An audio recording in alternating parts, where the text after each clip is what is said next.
La communication, c'est vraiment au cœur de tout ce qu'on fait, de l'expérience humaine. C'est comme ça qu'on partage nos idées, nos émotions, nos besoins. C'est le fondement même de nos relations, de notre société.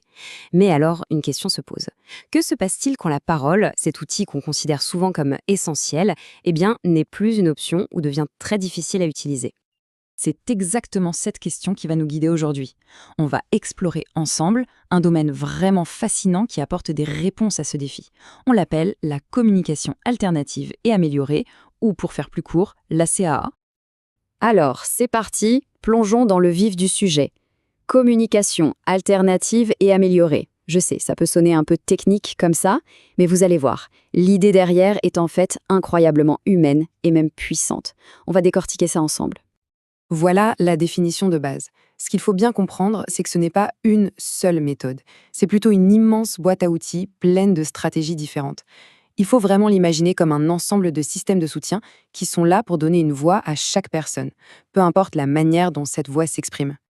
Et dans le nom communication alternative et améliorée, il y a en fait deux idées clés. D'un côté, on a alternative. Là, l'idée, c'est de remplacer complètement la parole. C'est pour les personnes qui, pour une raison ou une autre, ne parlent pas. Et de l'autre côté, on a amélioré. Ici, on ne remplace pas, on complète. On vient soutenir une parole qui existe déjà, mais qui est peut-être difficile à comprendre. L'idée, c'est d'ajouter des outils pour que le message passe parfaitement. D'ailleurs, cette vision est confirmée par l'ISAC, qui est l'organisation internationale de référence sur le sujet. Pour eux, la CA, ça englobe absolument tous les moyens de communication possibles, à part la parole orale, bien sûr. C'est donc une vision extrêmement large, très inclusive de ce que ça veut dire communiquer. Bon, maintenant qu'on a posé les bases, la question c'est pourquoi c'est si important? Quel est le but de tout ça? Et vous allez voir, ça va bien au-delà du simple fait de transmettre une information.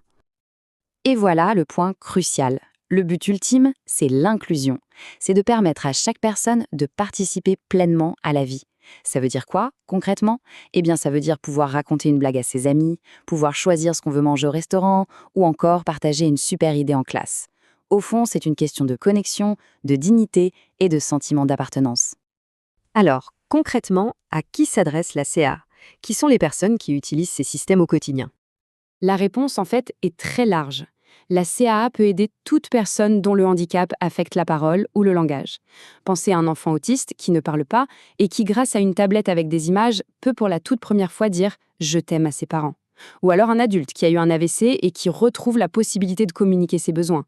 Ou encore une personne avec une maladie neurodégénérative qui peut, grâce à ces outils, continuer à prendre part aux conversations en famille. Ce sont des exemples qui montrent à quel point la CAA peut littéralement changer des vies. Ok, on a vu le quoi, le pourquoi et le pour qui. Il nous reste le comment. Comment ça marche en pratique la CA? Quelles sont les solutions concrètes? Alors, il y a une première grande catégorie de solutions qu'on appelle non assistées. Ça veut dire qu'on n'a besoin d'aucun outil, d'aucune technologie, on utilise simplement son corps. Pensez aux gestes qu'on fait tous les jours, sans même y réfléchir. Il y a aussi bien sûr la langue des signes, qui est une langue à part entière, incroyablement riche, et ça peut même être juste l'utilisation du regard pour pointer un objet ou pour dire oui ou non. Et puis, il y a la deuxième catégorie, les outils de communication assistés.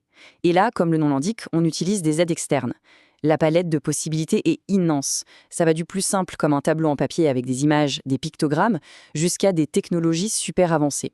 On pense par exemple à ces dispositifs qui suivent le mouvement des yeux pour permettre d'écrire et de faire prononcer des phrases complexes. C'est un peu le principe derrière la voix si célèbre de Stephen Hawking. Quand on met toutes ces pièces du puzzle ensemble, on commence à voir une image beaucoup plus grande, beaucoup plus riche, de ce qu'est la communication humaine. S'il ne fallait retenir qu'une seule chose de tout ça, ce serait ça. La communication peut prendre une multitude de formes. Ce que la CAA nous montre, au fond, c'est que l'expression humaine est d'une diversité et d'une créativité incroyable. Ça nous rappelle qu'il n'y a pas une bonne façon de communiquer, il y en a une infinité. Et je voudrais qu'on se quitte sur cette dernière pensée. Et si Et si on commençait à voir la parole non pas comme LA norme absolue, mais simplement comme un outil magnifique parmi tant d'autres. Un outil parmi d'autres pour se connecter les uns aux autres. Ça change toute la perspective, non?